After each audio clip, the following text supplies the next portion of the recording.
Good morning, students. Two lectures we have done in this story, Silk Road. You may feel a little bit boring, but no, it is not boring. It is telling you about Mount Kailash, about a Kora, the meaning of Kora, the way, the route, how to reach there. Yesterday, we left the story where we were reading about the narrator who had reached Darchan. It is a place from where he will have to go on foot up to Mount Kailash. And on the very first day, he was not feeling well, but after doing the course of one day even of that medicine, he was feeling better. Now he moved outside and looked at the market of Darchan. Darchan had some basic general stores selling Chinese soaps, cigarettes, and strings of prayer flags. Even every afternoon, men would gather for a game of pool. They would sit around a shabby, means a dirty table looking strange in the open air, while women washed their hair in iced water of a small stream which flowed all the way to his guest house. Darchan had no pilgrims, which were a setback for him. He was told that in the peak season of pilgrimage in this town, though it was filled with visitors, some brought their own accommodation, such as tents which were set up in the plains. He felt that he had arrived at that place too early, a little bit early.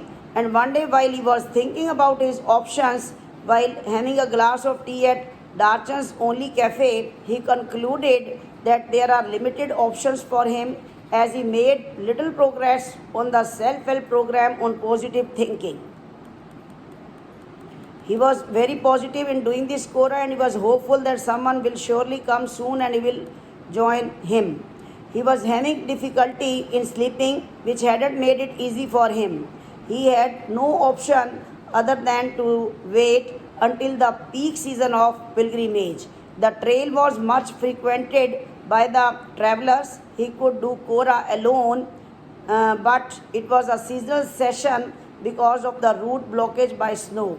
He had no idea if the snow was cleared, and he was not feeling good about dirty ice that still resided on the bank of Darchan's small streams.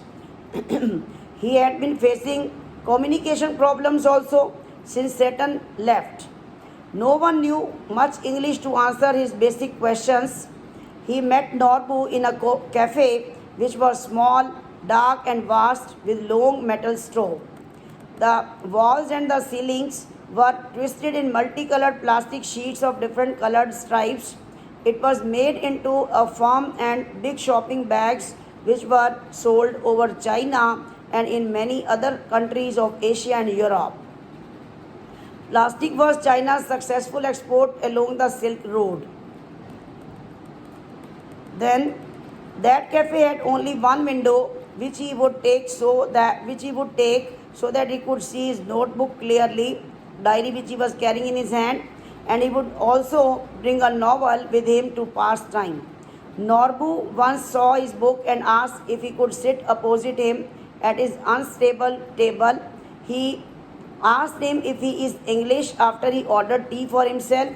He told him that he was English. The narrator guessed that he must not be a local, as he was wearing a wind cheater and metal-rimmed spectacles which were of Western style. Norbu was a Tibetan who worked in Beijing at the Chinese Academy of Social Sciences in the Institute of Ethnic Literature. Norbu told him that he had come here to do Kora. The narrator was happy. Norbu was writing academic papers on Kailash Kora and its importance in various Buddhist literature works. He had never done the Kora himself. As he had been writing about this Kora, he wanted to watch everything practically.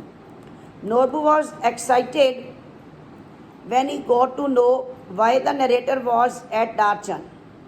He said they could be a team who are two academics, both are academicians, and who escaped from the library. The narrator believed his positive thinking strategy was working now, as he had got a companion of his own taste.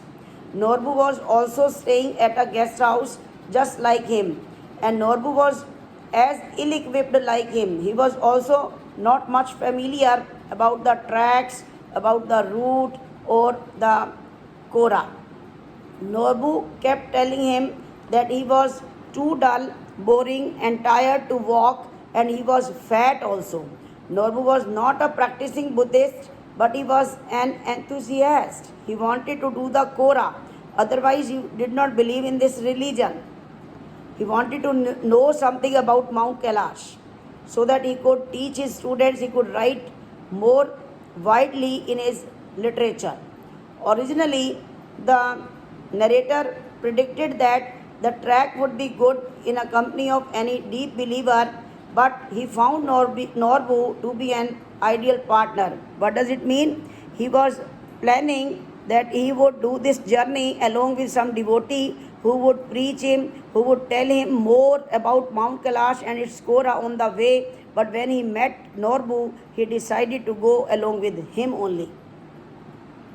They decided to hire some yaks to carry their luggage, and he had no intention of lying down flat all over the mountains.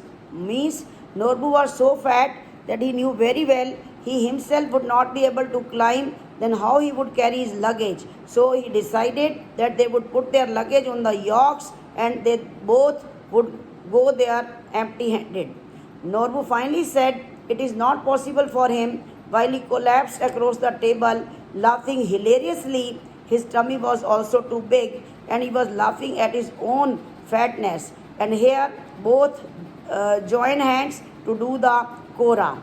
And this story is entitled as Silk Road, as the narrator had crossed the Silk Route to reach Mount Kailash to do his Kora. Thank you.